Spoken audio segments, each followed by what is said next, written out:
I always find it humorous watching a routing video that's showing off how great a system's dust collection is, but the file is only using a single tool, usually cutting a generally thin product with the dust boot adjusted perfectly.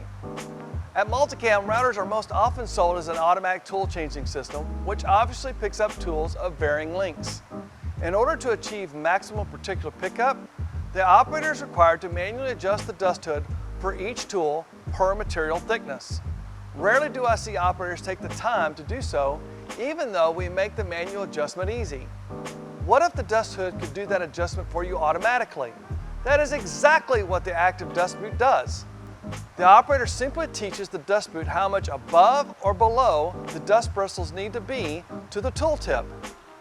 When executing a job file, you'll notice how the bristles maintain that distance to the surface of the material regardless of the different tool lengths, material thickness, or depth per pass. Not only keep your work area clean, but also cut more sheets per day because your operator doesn't have to stop production to make manual dust boot adjustments or do excessive cleanup.